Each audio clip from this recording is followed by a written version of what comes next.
Warahmatullahi wabarakatuh. Welcome to the Smart Study app. Today we are discussing about the class 9th biology related topic, say story of cell theory. This topic is a very important topic in the cell theory. We will discuss about the story of the cell theory and the postulated of the cell theory. After the ending of this topic, you will be able to answer all the questions. Okay, so let's start our topic. History of cell theory. First in 1665, the Robert Hooke is the English scientist. He said he observed the cell from the cork tree, from the bark tree part cork. He observed the dead cell wall. इसने क्या किया था?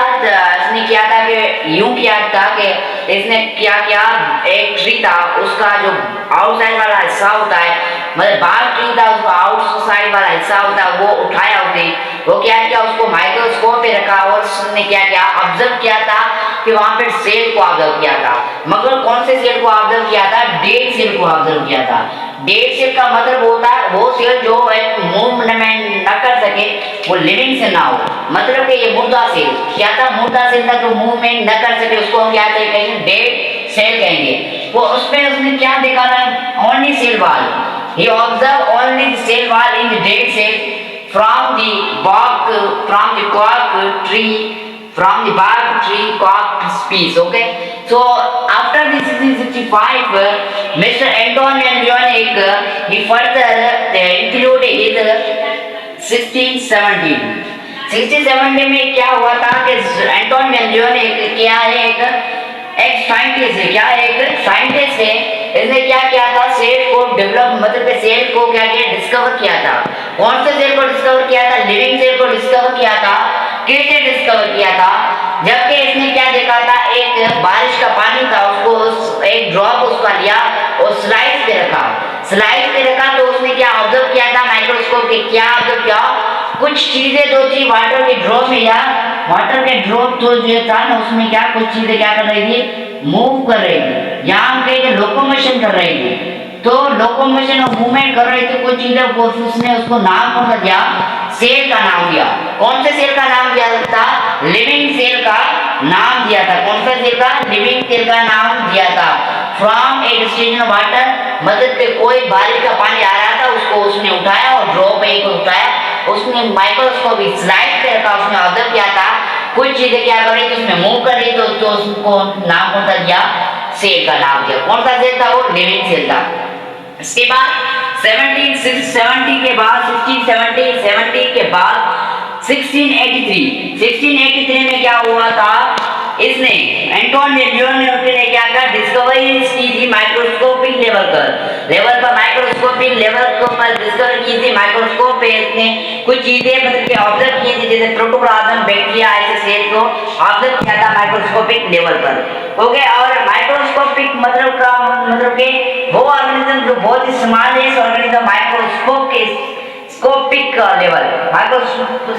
Level पे कौन से आते हैं? Virus आता है, बैक्टीरिया आता है, ये सब केस पे आते हैं, माइक्रोस्कोपिक लेवल पर आते हैं। ठीक है, और उसके बाद 1839 पे क्या हुआ था? ट्यूडर शवान क्या है? एक बोटनिस्ट है, एक जर्मन बोटनिस्ट है। कौन है? German botanist. इसने क्या किया? इसने कहा था कि जैसे प्लांट के टिश्यू कहाँ से मिलकर, प्लांट के सेल मिलकर क्या बनाते? जैसे प्लांट के सेल मिलकर क्या बनाते? प्लांट के टिश्यू बनाते। ऐसे ही एनिमल के सेल मिलकर क्या बनाते?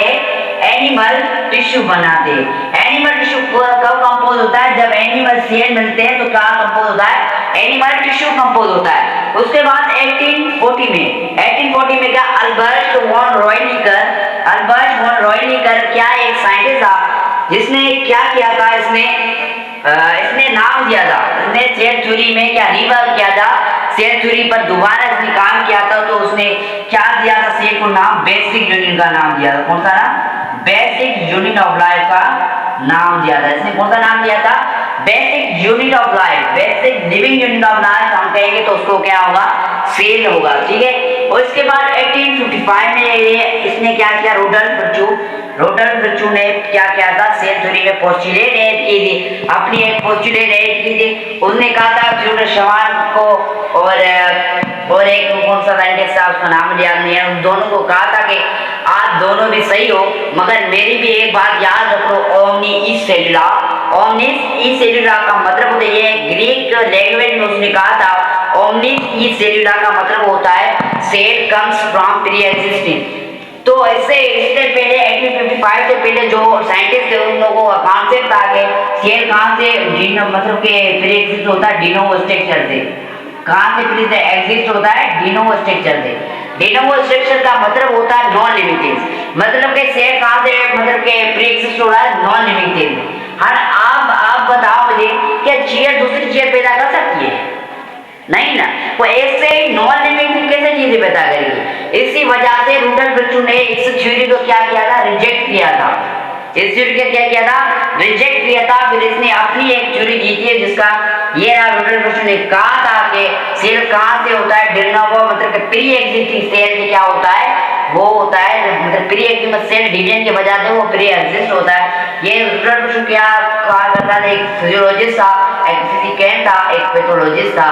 तो ठीक है स्टूडेंट, लेक्चर समझ पसंद आया हो तो लेक्चर को लाइक शेयर सब्सक्राइब और लाइक कीजिए। हम ऐसी वीडियो लाएंगे इस चैनल पर, इसलिए चैनल को सब्सक्राइब कीजिए। थैंक यू, मिलेंगे अल्लाह हाफिज़ दूसरे वीडियो में। Thank you.